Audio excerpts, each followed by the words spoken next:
శ్రీ గురుభ్యో నమ. భగవద్బాంధవులారా, మన అంబాత్రయ క్షేత్రంలో మన ఆదిత్యపరాశ్రీ స్వామివారు లోక కళ్యాణార్థమై, ధర్మ పరిరక్షణార్థమై, విశ్వ సంరక్షణార్థమై ఈ అంబాత్రయ క్షేత్రంలో ఎన్నెన్నో పవిత్రమైనటువంటి క్రతువులు, యజ్ఞాలు, అభిషేకాలు, జపతర్పణాలు చేయించడం జరుగుతుంది మనందరి గురించి. అందులో భాగంగా ఈ మాఘమాసము శ్యామలాదేవి నవరాత్రులు స్వామివారు సంకల్పం చేయడం జరిగింది.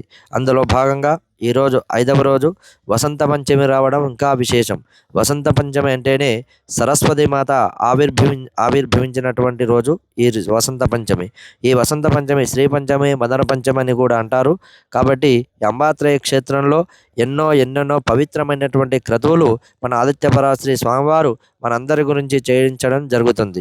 ఈ క్రతువులు అన్నీ కూడా అమ్మవారికి ఇష్టమైనటువంటివి, పూజలు, యజ్ఞాలు, జపతర్పణాలు. అందువలన ఈ అంబాత్రయ క్షేత్రానికి వచ్చి ఎవరైనా అమ్మవారిని దర్శించుకుంటారో వారి యొక్క కోరికలు తీరి వారి జన్మ సాఫల్యం అవుతుంది.